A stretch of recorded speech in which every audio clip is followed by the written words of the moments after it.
আসার পর আমার একমাত্র পৃথিবী আরশ হোসাইন আমার সন্তান, যেটা আমার সবসময় বলি যে আমার দুর্বল জায়গা আমার আমার সন্তান।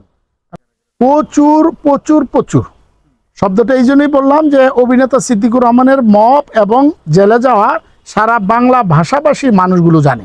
অতএব প্রশাসন থেকে শুরু করে একদম কয়েদি যারা আজীবনে মানে লাইফ টাইম সাজা হয়েছে, যাদের 20 বছরের সাজা, 30 বছরের সাজা, লং টাইম যারা সাজাপ্রাপ্ত তাদেরকে কয়েদি বলা হয়, তারা এবং বন্দি হাজতি সমস্ত মানুষ যারা আমাকে ভালোবাসে তারা আমাকে পার্সোনালি দেখতে যেত এবং তারা দেখা করতে, এবং আমাদের যারা কারা কর্তৃপক্ষ এবং কারা পরিচালনা করে, কারা যারা পরিচালনা করে তারাও দেখা করতো। তারা 3টার সময় আমাকে অনেক সময় ডেকে তুলতো, কারণ ওখানে রুলস আছে কিন্তু যার যেখানে দায়িত্ব তার বাইরে ওখানে ঢুকতে পারবে না। সেই জন্য রাতের বেলা এসে বলতে, সিদ্দিক ভাই আপনাকে কষ্ট দিলাম। আমি সিদ্দিকুর রহমান শুধুমাত্র শাপলা সিলে 4-27 ছিলাম আমি। ওই টাইমে যারা ছিল তারা বলতো যে সিদ্দিক ভাইকে আমরা অ্যাভেলেবেল পাই না, কিন্তু আমি বলছি যে ভাই আমি তো আমার রুমে থাকি, আমি একটু আল্লাহর পথ নিয়ে চিন্তা করতেছি, আমি যেহেতু হেদায়েত প্রাপ্ত হয়েছি আমি ওই দিকে চিন্তা করতেছি। সো অনেকে আমার সাথে দেখা করতে হতো, আমার প্রচুর ভক্ত, এবং সারা বাংলাদেশে আমি বলি যে 1 লক্ষের উপর মানুষের সাথে আমার পরিচয় হয়েছে, কারণ প্রতিদিন 300 লোকের জামিন হতো, 300-400 লোকের জামিন হতো, আবার 300-400 ঢুকতো, আর কন্টিনিউ ছিল লোকে 10,000 কয়েদি সেন্ট্রাল জেলে।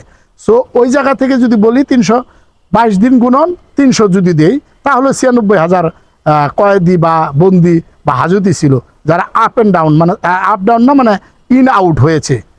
সো তাদের সাথে আরও 10,000, তার মানে 1 লক্ষের উপর মানুষের সাথে আমার দেখা হয়েছে। তার মতো অসংখ্য ভক্ত আশিকান আমার ছিল। আমি তো সৃজনশীল মানুষ, দিন শেষে যে যত যাই বলেন, অনেকেই অনেক ধরনের কমেন্টস করতে পারেন, তাদের উদ্দেশ্যে আমি বলি দিন শেষে সিদ্দিকুর রহমান নাট্যকার, অভিনেতা, নির্মাতা সিদ্দিকুর রহমান এবং একজন সৃজনশীল মানুষ। সৃজনশীল মানুষ হিসাবে আমি সেখানে গিয়ে সৃজনশীল কাজের সাথে লিপ্ত ছিলাম। আমি সেটা তো বলতে পারবো না, ওটা তো আমার, ওটাও কিন্তু আমার ব্লাডের ভিতরে, কারণ সবাই আমাকে ওই জায়গা থেকে চিনে। 15টা নাটক লিখেছি, 3টা সিনেমা লিখেছি, এবং আমি আমার জীবনে ঘটে যাওয়া 322 দিনের যে গল্প কি কি হয়েছে, সেখান থেকে কিভাবে মোটিভেশন করা যায়, কিভাবে কি শিখবে, সিনপসিসটা কি, সারা বাংলাদেশের মানুষ সেখান থেকে শিখতে যেতে পারে, সেই জন্য আমি একটা বই লিখতেছি। সেই নাটকগুলো নিয়ে মানুষের প্রশ্ন করে যে সিদ্দিক ভাই কি অভিনয় করবে, আমি বারবারই বলেছি আমি নাট্যকার, অভিনেতা, নির্মাতা সিদ্দিকুর রহমান। অভিনয়ের বাইরেও কিন্তু আমার একটা পরিচয় আছে, আমি নিজে লিখি, আমার অসংখ্য নাটক লেখা আছে, এবং আমার নিজের ডিরেকশনের নাটক আছে, এবং আমার প্রডিউস করার নাটক আছে। এই 3টাতে তো মাস্ট বি ঈদের পর থেকে পাবে, কিন্তু অভিনেতা হিসেবে কতটুকু পাবে সেটা আমি এখনো বলতে পারতেছি না, কারণ খুবই আগে থেকে আমি অভিনয়ে তেমনটা নেই।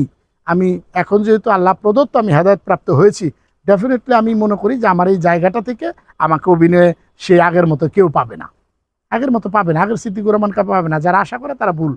প্রত্যেকটা বাবারই দুর্বল জায়গা তার সন্তান। আমি তার সাথে দেখা হয়নি, দেখা করার চেষ্টা করতেছি। সে আমার এক্স ওয়াইফের কাছে আছে, সেই জায়গা থেকে আমার ওয়াইফকে আমরা বারবারই রিকোয়েস্ট করতেছি আমার বেবিটাকে আমি যেন দেখা করতে পারি, যেহেতু মহামান্য আদালতের নির্দেশনা আছে, তার সাথে আমি সপ্তাহে 2 দিন দেখা করতে পারবো। সেই জায়গা থেকে অচিরেই মনে হয় তার সাথে আমার দেখা হবে।